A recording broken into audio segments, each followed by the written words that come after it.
All right, not too bad. All right, folks, how's everybody doing today? Oh my goodness, it is, I think, the first Wednesday. Maybe I missed a couple. I have no idea. This month has been moving so fast and so quickly, but I am excited that everyone is joining me here today and that you are tuning in for our topic, the trouble or the issues with helpfulness. And I know that it's going to bless a lot of people. Some of you guys are going to be saying amen. Some of you are going to be saying ouch. My niece is over here giving me the side eye because literally when I told her what the topic was, she thought I was talking about her. She's like, Auntie, are you throwing shade? I'm like, no, sweetie. I am not throwing shade at you. This is simply our conversation for today that is born out of a topic that I talked about last week for the Boss Network when I was looking at how balance begins from within.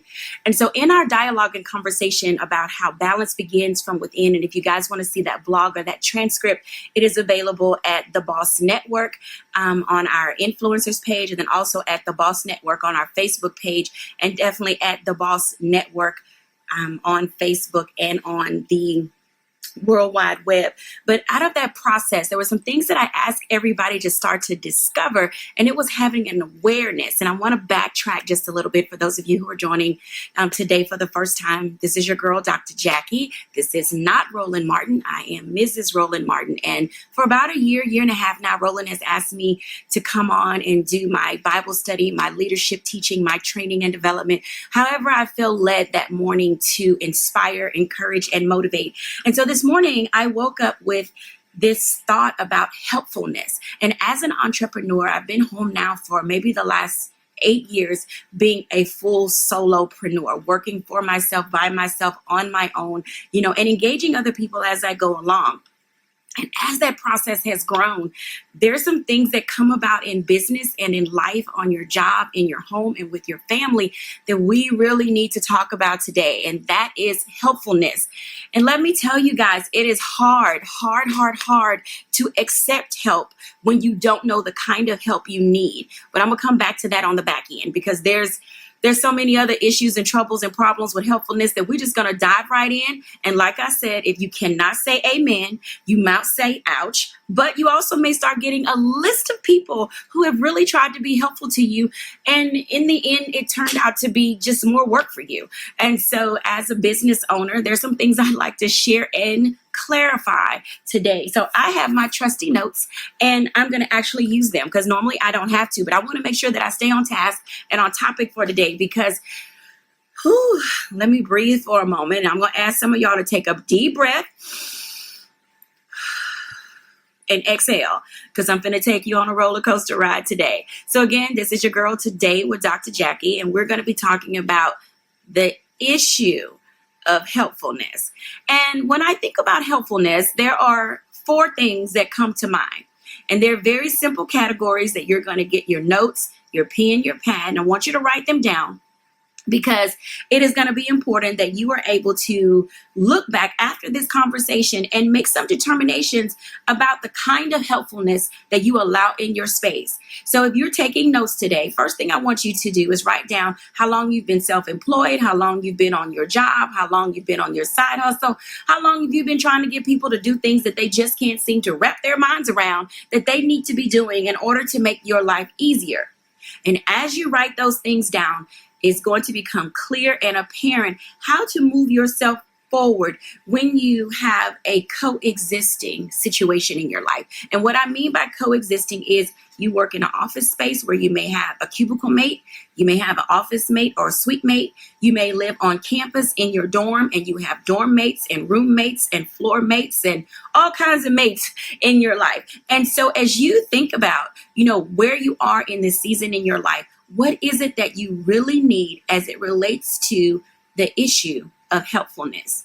Because we all have people in our space who seemingly have the gift of helpfulness, or so they say. And notice I didn't put up air quotes because I was gonna, but I'm not gonna throw shade today. I'm not gonna do any of the things that I normally do because I want to make it clear and make it plain that there are going to be people in your life and in your space who will try to push you beyond where you're ready to go in the name of helpfulness. And those are caution flags, because if you're running your business, running your job, seeking a promotion, engaged in your organization, working on a college campus, whatever it is that you find yourself doing, you want to make certain that you have the right kind of helpfulness around you. So today, the first thing I want you to write down is when you don't like someone else's helpfulness. I want you to write that down. When you don't like, that's the key word, like. When you don't like someone else's helpfulness. And all of you can write down traits, personalities, character, everything that there's something that you don't like about the person who's trying to help you. That's always first, because when people enter our space, we have to sometimes check ourselves to say, okay, do I really need this person's help? Do I like this person enough to help me? And is their helpfulness going to hinder me or propel me to go forward? So that is the first thing. The first thing that we are talking about as it relates to the issue of helpfulness is when you don't like someone else's helpfulness. I'm going to be honest with you guys, and I want you to be honest with yourselves. Two people can come by and offer help. One person you don't like, so you're not trying to get their help at all. Another person you kind of so like, and you will let them do the same thing in the exact same way and manner that the person that you don't like offered to help you with. And that's critical and important, because as we deal with balance in our space and how we coexist with other people, we have to like the people who are helping us. And I know people will tell you don't have to like them, but you do have to love them. But we border and teeter on creating situations and circumstances that could become a tit for tat. They could become a quid pro quo. They could become the status quo. It could be some type of measuring contest. So you have to really like and love the people who are offering you help. It is impossible to do the work at the level in which you are trying to do it, to go where you are trying to go, to be all that you can be, if you don't like the people or the person who is trying to help you, if you don't care for the organization. So the first thing is like. When you don't like someone else's helpfulness. And I can honestly tell you, so for my college students who are watching, for those of you who are single, who are dating and in relationships, you can go to a restaurant. And yes, I'm throwing this out there because I know that impacts us and it affects you personally. You can go to a restaurant and be having the best time ever. And this happens to couples as well. So you may not be single. You could be at a restaurant, at a business meeting, and somebody can offer the person that you are with a hot cocoa, a cup of tea, an iced coffee, a latte. It doesn't matter what it is. If that person had a relationship with the person with whom you are engaged, involved, have a relationship, business or professional or personal, you're going to start to feel some type of way about it.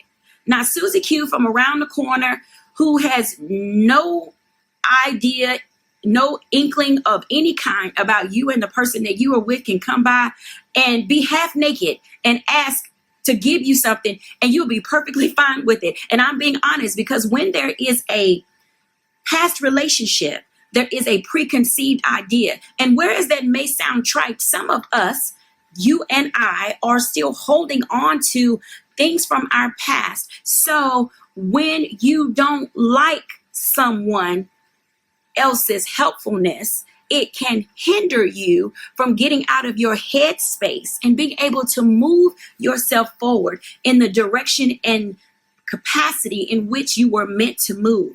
Now, everything that I teach and everything I tell you, trust me, it just does not drop out of the sky. It comes from life experience. It comes from coaching. It comes from being in environments where I see things and I start reading certain situations and I'm like, I wonder what the story is behind that, whatever that is going on over there. Because people have a tendency to show out in public when they're going through a situation and a circumstance that is almost about to get out of their control. And so I want you to write down today, this first thing as it relates to the issue with helpfulness is when you don't like someone else's helpfulness. And this is a specific someone, a particular someone. who you can identify right now by name, relationship, or any other type of capacity that you know if this person asks you for help, you would rather see your stuff fail. You would rather just let this season in your life pass if that was the last person on earth with whom you could get help. We're going to address why that's a problem in a moment. But it's very important that we begin to have an awareness and acknowledge the kinds of things that trip us up as entrepreneurs, as people who are looking to go forward in college, in life, on our jobs, in our businesses. We have got to be able to readily identify what is tripping us up and keeping us from being able to move forward. So here's the trouble with dealing with like. Sometimes we are not forgiving. And it makes it difficult for us to like someone else's helpfulness. And so it makes us say, can I go through life not liking someone else's helpfulness because of who they are, what they've done, what they do or do not bring to the table, what their background has been? Do we have that ability to offer grace and forgiveness in order to receive helpfulness from people that we don't like?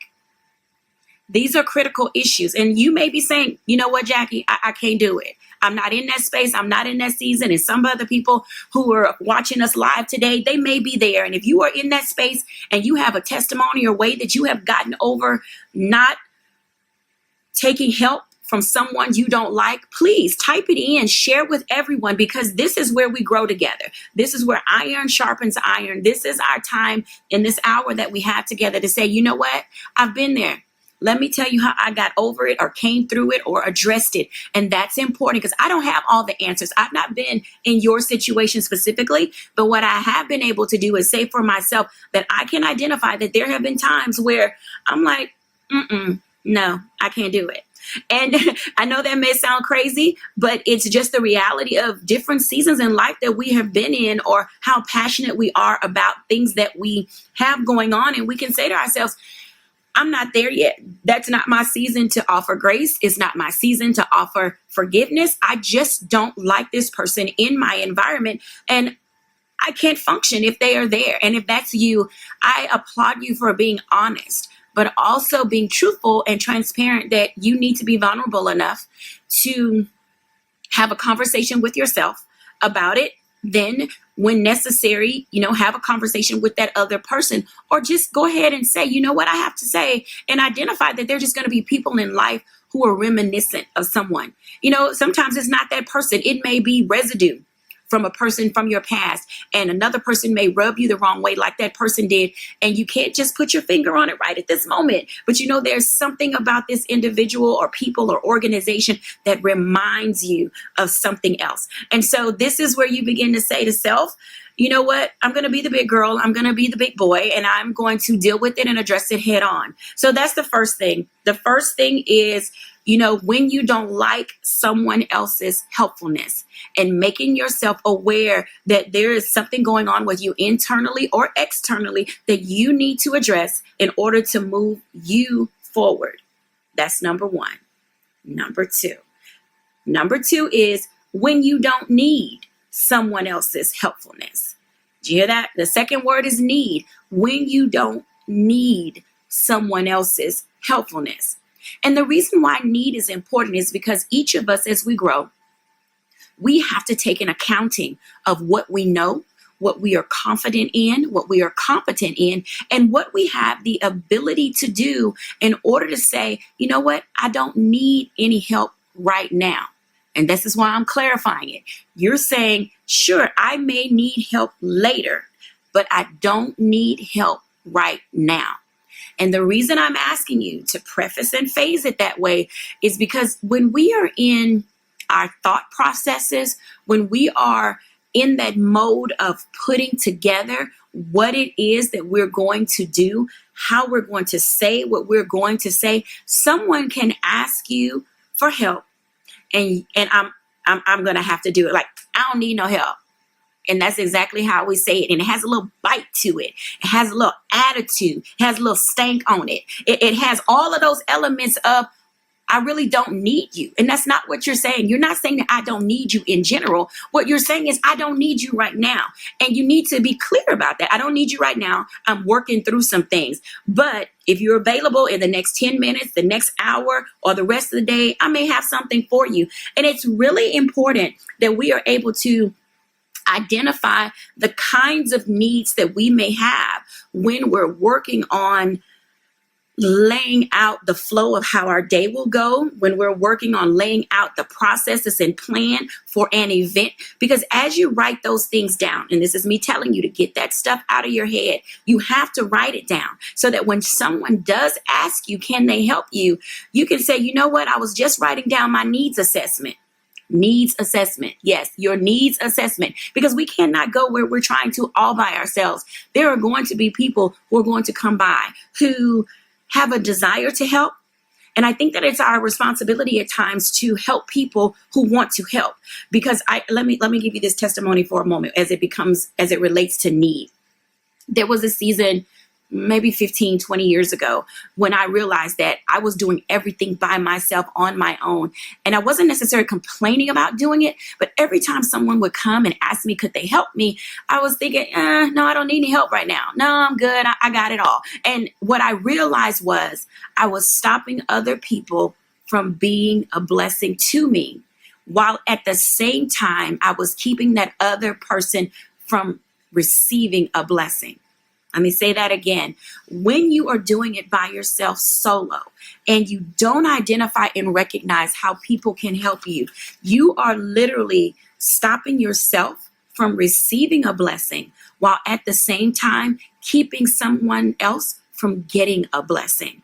And we have to, as business women, as businessmen, as people who are discovering how to balance, it is very important that we recognize when to let other people in.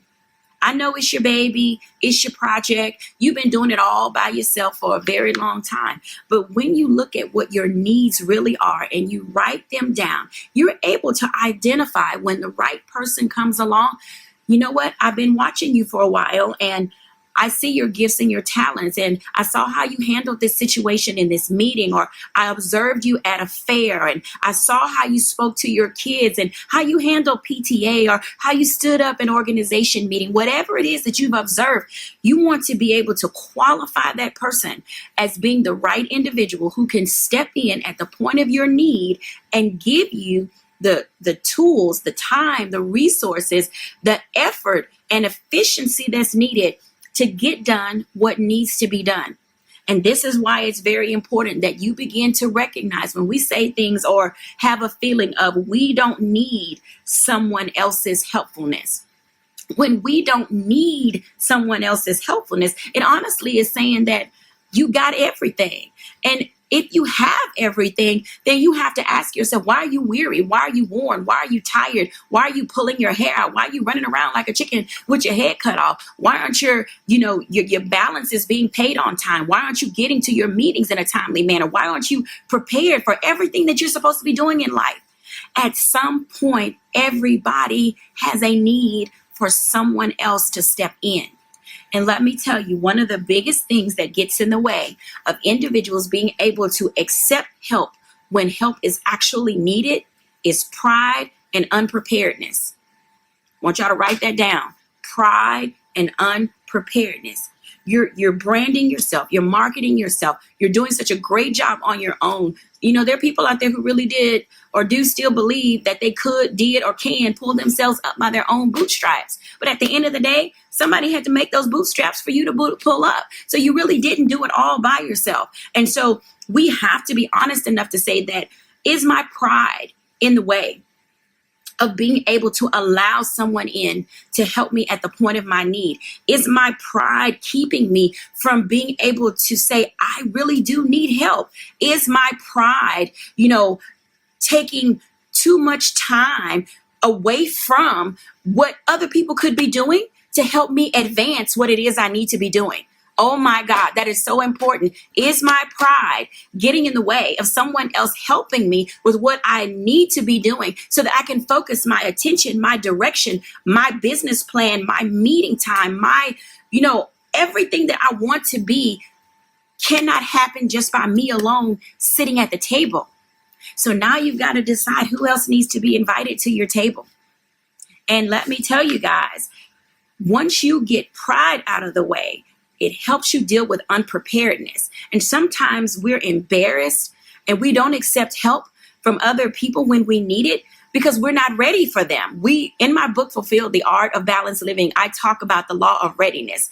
Ready, willing, able to do the things that are necessary and then allow other people in and being able to delegate to them. Sometimes you have to have that list so that when the right person comes along, you're like, oh my God, I've been waiting on you to come by. I've been looking for someone just like you to be able to move me to where I need to be. And those things are critical and key because being unprepared in your season of growth, being unprepared in your season of transition, being unprepared in a season that's supposed to be a season of readiness can create problems for you when you get ready to move in to what is next for you. When I think about a need, I know what my needs are. You have to address what some of your needs are. And one of the ways, if you're taking notes today or recording, one of the ways to identify what your needs are or could be in the future is being able to say, when was I overwhelmed last? Sometimes just thinking back and having a time of self-reflection will give you the ability to say, what happened that caused me to feel off center? What went on in order to make me feel out of balance? What in my mind made me sort of feel weak and tired and worn and all of those things in order to continue to do what is necessary with the life that I have been given to live? And so when you think about those things, it becomes critically important that we are able to identify and recognize how important it is to have some level of preparedness. When you're doing things by yourself, I know how easy it is to take your time and you're going to get around to it when you get around to it. And that's cool when you're starting out. New job, new business, new relationship, whatever it is, when it's new, it's okay to take your time because you're trying to find your way. You want to figure things out. You want to get stuff together and do everything that's required and necessary for you to be successful. But as you are doing that, you need to keep a separate tab on a piece of paper, on your digital device, on a big board, whatever it is. You need to keep a running list of what is going to make me overwhelmed. When do I feel like I am going to start pulling my hair out? When am I doing too much that I can delegate to someone else? When you get to the place of feeling overwhelmed, it's almost too late sometimes to recover, because in this process of not dealing with need, when you're out of balance, it's not having enough reserve within yourself, within your personhood to be able to recover. And I speak from experience. I talk about that in my book. Lordy. So for a long time, I'm a purpose-driven and call type person. And some of you may have identified who you are by, using some of the DISC or the personality, profiles or the assessments related to your leadership and all of that. And once you identify who you are, you also have to watch the traps of your trait. And when you watch the traps of your trait, it allows you to be able to identify where you're doing too much too fast. Sometimes we have to be comfortable with getting off the highway and riding on the shoulder. And I use that as a literal and physical and metaphorical example. There are days when I know me as a person have a lot going on in my mind that I'm not a freeway kind of girl. When my mind is tied up somewhere else and I have somewhere I need to be, I'm taking the service road or the feeder road or the access road. You're not going to find me on the freeway because my mental capacity doesn't have the ability, because I'm working up here and where I am in my season in life. And I can't navigate people's bad driving and try to navigate all the other stuff that I got going. And that's not me being out of balance. That's me balancing my limitations. And we have to know what those are as we are going along, as we're growing. And when you're honest with yourself and reflective about your limitations and, lack of capacity in certain areas, then it strengthens you up in other areas, and you can see an open space, a window of opportunity for someone else to come along and meet you at the very point of your need. So that was just number 2. Number 3. So number 3 is when you don't care for someone else's help. So we had we had need, and now we come to care. When you don't care for someone else's help. And that's a little bit different than because has to deal with the person, their personality, their character, whatever it is they do to set you off. That's We talked about need, being able to have an open gap or window of opportunity for people to come in and help you do what it is that you need to do. But when we don't care for someone else's help, that's the kind of help that they bring. Because people who bring a certain kind of help also bring a certain kind of baggage. They bring a certain type of toxicity. They bring a certain type of drama. They bring a certain type of too much. And some of us are not that kind of person. And this is me being honest with you. I don't deal with any of that. I have no tolerance, no patience, no nothing for all of that stuff that I just listed. Because when it comes down to doing work and doing the business, I'm not here to joke with you. I'm not here to deal with your issues, your problems, to listen to your drama of whatever kind that drama may be. That is not who I am. And I'm honest with myself about that because I have a very limited time to be in the will of God in the season that He has given me to be in. And so I'm working on a timeline. I'm working on a trajectory that is not given by me, but that is given by God for me to accomplish and to do and to be living in order to go where He's going to take me next. And some of you can identify with that. And for those of you who are not believers, we're perfectly cool with all of that as well. And you also identify your own personal set of timelines, your set of goals, your set of accomplishments, and not goals to the point that is pushing you too far, too fast. But it's saying to myself that there are things that I know within reason I want to accomplish. And this is not by the time I hit 35, I'm going to be CEO of a Fortune 100, 500 company. It's not those kind of goals. This is the simple stuff in life. I'm not going to manage my finances the way I used to in my 20s when I get in my 30s kind of stuff. This is low-hanging fruit that you personally can manage and handle. But there are times when you don't care for someone else's help because that person brings too much busyness. They bring too much talkativeness. They bring too much idle chatter. They bring too much of stuff that you have walked away from in order for yourself to be the success that you find your way in today. And even though that help comes, you don't care for that kind of help because that kind of help is not the kind of help you need in your space. This goes back to removing from your life toxic people. And I you know what? It seems like for the last year and a half, and it may be true that some of you, like me, still have people in your life from season to season who no longer need to be in your life, but you have them around and you keep them around because, I like them a lot. And, when they on their best behavior or when they're really good, they're really good. But then for the better part of the whole time y'all together, they're really on your last nerve. And I have to say, find another space for those people in your life because the trajectory that's for you and where you're trying to go and what it is you want to achieve and accomplish, you both could be a crutch for one another. And so you have to get to that space where you don't care for someone else's kind of help. Care meaning they bring a lot of good to the table, but they also bring some habits and ways that could taint your staff. They bring some habits and ways that could hinder your children. They bring some faulty ideology and ways of being and doing that can trap you, if you will, into believing you have to have them in your space. But the work that they're doing behind the scenes in your name is really thwarting your efforts to be successful. And let me give you an example. When we talk about My pastor in Houston says this all the time. God sends blessings through whom he can send blessings to.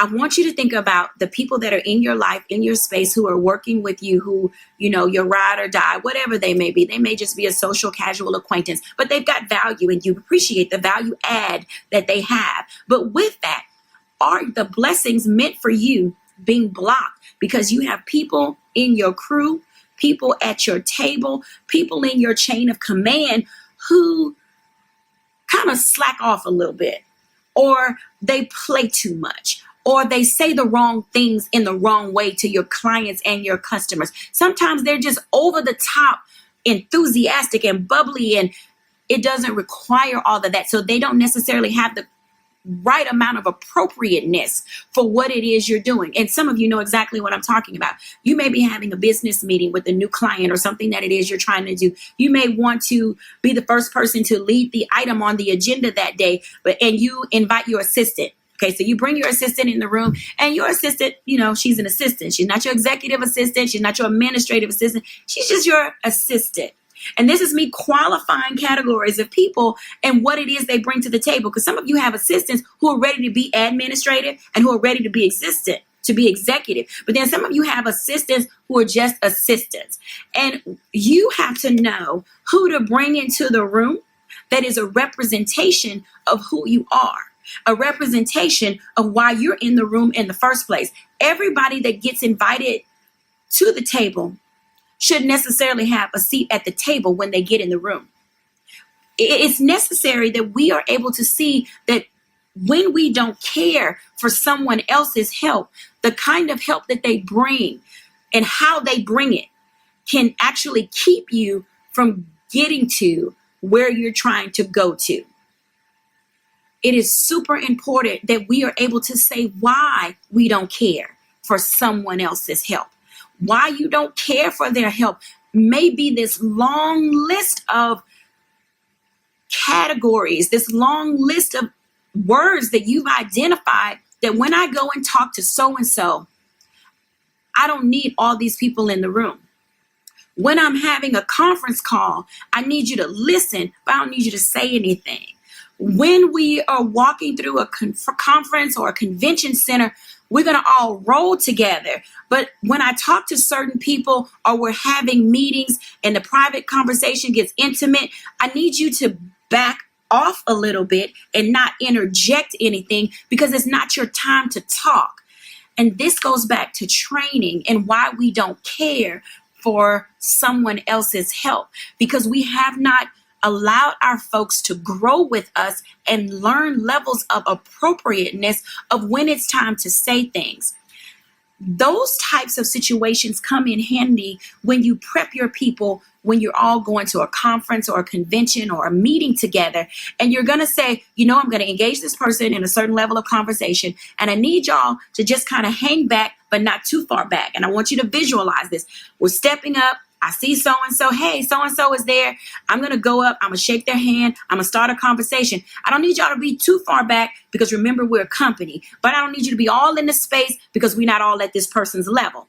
And so when we train and groom our people, you need to be just close enough so the person who's taking the lead can engage in a conversation and then everybody gets to shine. So remember, you're visualizing this with me because I've had this happen. I've walked up to an individual and I'm rolling with the people that I roll with and I'm shaking someone's hand and we're having this dialogue and they're kind of in the distance, but they're not too far back just in case I need them.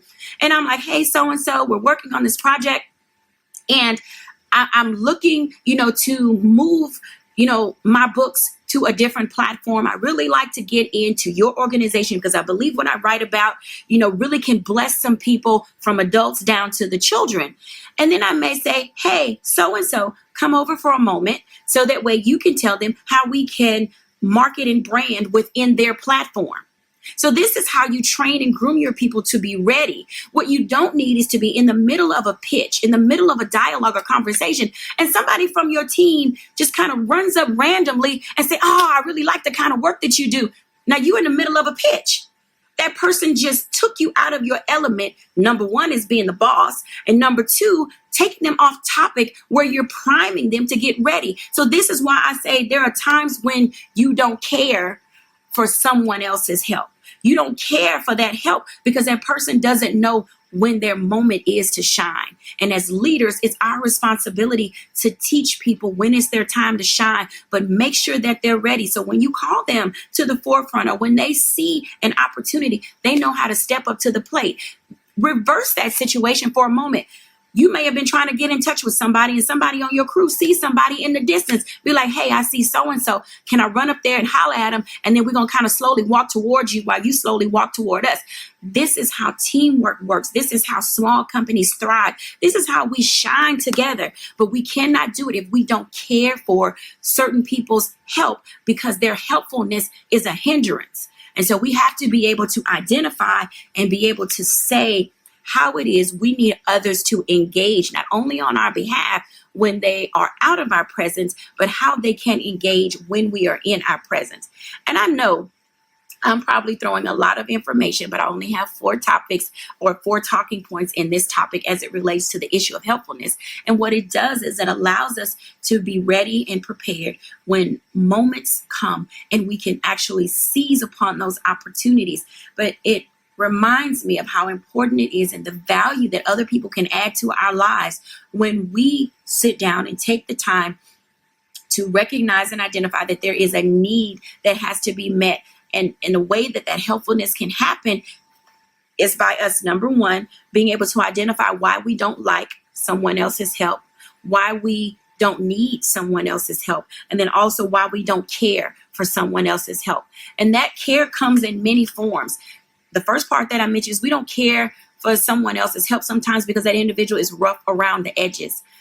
Sometimes we don't care for someone's help because it may not be the season. I saw earlier that someone can push you too far. Some people who want to help can be too pushy. And that's very important. Sometimes you don't care for people's helpfulness because they have an ulterior motive. Isn't that something that even when people are trying to do good, they have an ulterior motive. They have something that they would like to gain, and they are not being honest and at the forefront, with you about what that is. I don't have a problem helping anybody. I just need you to be straightforward and honest. Hey, I'm coming. I want to ride on your coattail. That's the only reason that I'm here. And I'm going to tell you real simple. You're going to get the short coattail, not the long coattail, because you got to also have some value and bring something to the table. And if you can't bring anything to the table, then I'm willing to help you get where you got to go. And then I'm going to send you on to your own divine good because I'm a helpful kind of girl. That's just who I am. But it depends on how you approach me. And some of you have that same issue. Sometimes you don't care for someone's helpfulness simply because it's how they approach you. We get in our feelings real easy. Some of us wear them on our sleeves. Some people just have a chip every day. That's just who they are. And I've learned how to work with people who have a chip on their shoulder because I can't go back and address the 6-year-old girl in you. I can't go back and address the 8-year-old boy in you. I can't go back and address what happened to you when you were in college, what happened to you on your first job, what happened in your first marriage, all that. There is no room and no time for all of that. I can't address that. But in learning to deal with difficult people, that's another reason why sometimes we don't care for someone else's help. I have learned to meet you where you are, identify what it is that we have in common that we can do, and then we're going to roll from there. And that's a very short window. That time frame that we spend together is, what do we got to do? How long is it going to take to do it? Thank you very much. Let's move on. And we're out of each other's presence. And when you don't care for someone else's help, you have to be able to identify what your capacity is in order to be able to do what you got to do. This is what grown people do. This is what the big kids do when we get a seat at the big kids table. And, we've heard over the last year and this year, sometimes you got to bring your own chair. Sometimes you got to bring your own table. Whatever it is, when you get there, make sure you bring your A game because that season in that place and in that moment is only going to last for a short amount of time. So you got to get in, get what you need. And this keeps you balanced. It keeps you saying, I don't want to hang around forever. And you shouldn't hang around forever. You need to get in, get what you need. And if people come with ulterior motives, find out what they are. The tragedy is when we talk about not caring for someone else's help, the tragedy is that many people have been burned and that I've seen it and I've watched other people sit at your table I've watched other people get on your conference calls. I have watched other people in your face, literally, hear what you're doing, have your ideas, do all that kind of stuff. And before you know it, they are on social media doing the very thing that you talked about that you were going to do. And that leaves a bad taste in your mouth. Oh my God. But let me tell you, what I have learned and discovered is that there is enough room out there for everybody to do what they need to do. Whereas that person may have stolen your idea, they may have tweaked your concept, whatever that is, they may not have even given you credit for it. And that's fine. I mean, it's going to happen because we are now in this collaborative space called social media. And so it's par for course. It comes with the territory. And what happens is, here's what I know. To give you peace, to give you comfort. If someone has taken your idea, has stolen something from you, and you mad and you salty about it, stop crying. Get over it. Here's what I know. Your goals, your dreams, your ideas, and your vision can only come to pass the way it was revealed to you. So they can try it, but it's never going to have the same level of success. So while you out being mad, they're out making money. Because your vision is still intact. Your goal, your dream, your aspiration is still going to go the way it was revealed to you to go because only God gave you that information. So people can try it. And the only reason they're doing better than you is because you got mad and sat down. They kept moving forward. So let them keep doing what they're doing. But that's only going to go so far because what God has for you is for you. What he has for them, they're not doing. They're doing something else. And they're going to be okay. But they're still not going to reach their fullest potential because they're not doing what they were here and set out and created to be. So I need y'all to stop whining, stop crying, put up your Kleenex and your tissue, and get on with the program that was designed and destined for you to get on and do. It's very important that we begin to recognize how our feelings and emotions can get in the way of us being successful. Whatever you define as success, whether it was waking up this morning, whether it was making up your bed, whether it was putting your dirty clothes in the laundry, making a few phone calls, whatever, you have to define success at your own level. And when you stop comparing yourself and others' success to your success or lack of success, it frees you mentally to be able to navigate and negotiate the circumstances and situations that are for you to navigate and negotiate. And we grow from these life experiences. So if you're still taking notes, I want you to write down, when was I last harmed? And how did being harmed hinder me? And was it being harmed that hindered me? Or was it how I got wrapped up in my feelings that hindered me? And it's important that you address both. Was it me being harmed that hindered me? Because we've all had situations in our life that being harmed hindered us because we were physically wounded, emotionally, socially, financially, spiritually wounded. I get it. But there comes a season in time where you have to address all of those things and then begin to say, am I just using this situation as another way not to do something? Sometimes we have to stop playing the victim and move on to this course of victory. And once you stop playing the victim, you will see the path to the victory that is yours in spite of, in light of, and sometimes because of what you went through, which brings me to my last point. Let me do a recap. When you don't like someone else's helpfulness is one of the issues with helpfulness.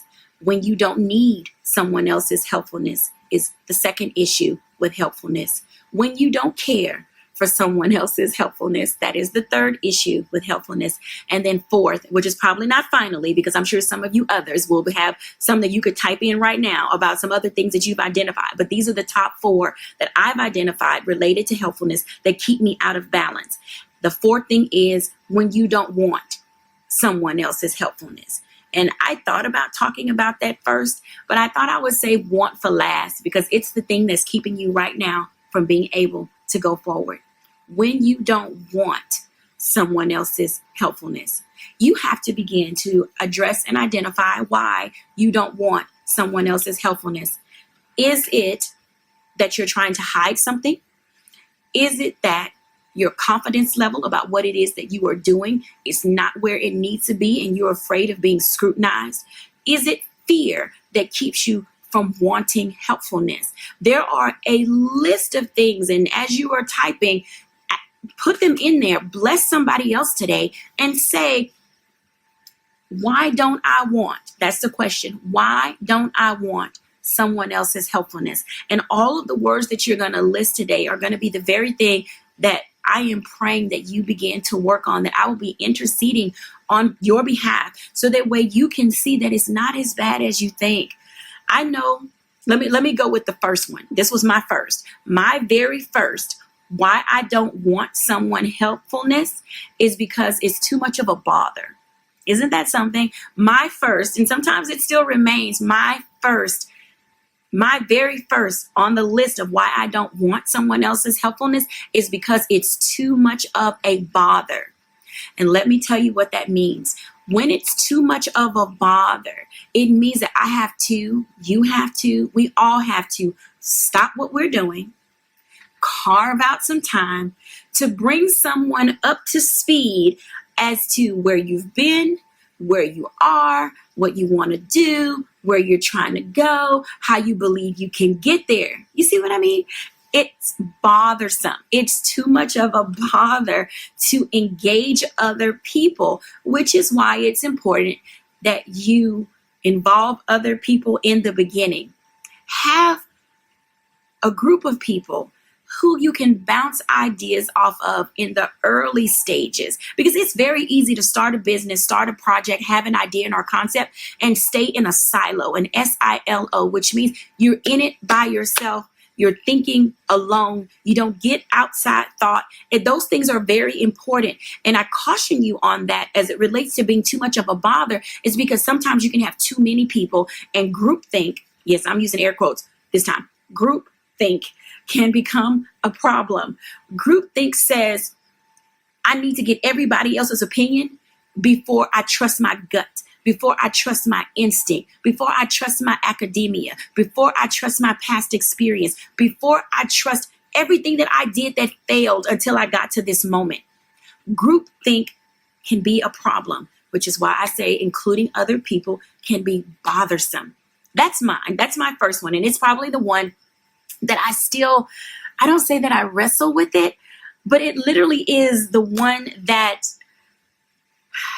I deal with the most, because even as I've been in business for 28 years, I've been a solo entrepreneur, I've been an employed entrepreneur, I have done it all, and I have continued to advance and transform and change business models, business practices, but my vision has always been the same: to balance people, to allow us the ability to discover how come we can't function when there's so much going on, because we weren't meant for that. We weren't built for that. We all have a capacity that we reach, a threshold, if you will, before our body starts to shut down, before we get tired.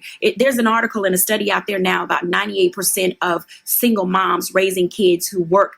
They do 4 jobs. They raise their kids. They raise themselves. They clean up in the home. They do the car maintenance. They do the home maintenance. They do it all. They pay the bills. They're doing everything. So 98% of single moms are doing the work of what a 2-parent household with functioning children do.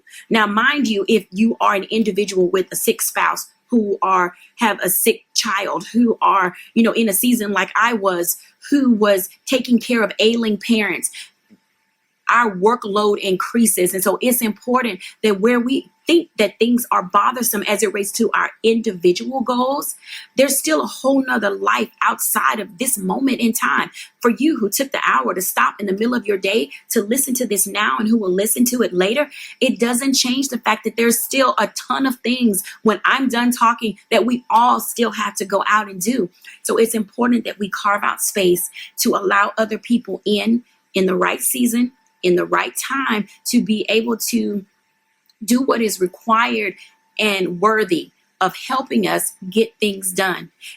Being a person of balance is not easy, because it requires letting go. And trust me, I know how letting go is painful, but we have to ask ourselves in the beginning, why were we tethered to things that didn't matter?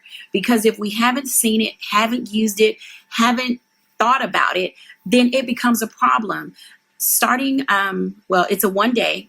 For those of you who are on this broadcast now, we are going to be offering our webinar starting on March 21st, and Paris Love of the Paris Love Productivity Institute is coming on our webinar platform, and she's offering a class on where did the day go?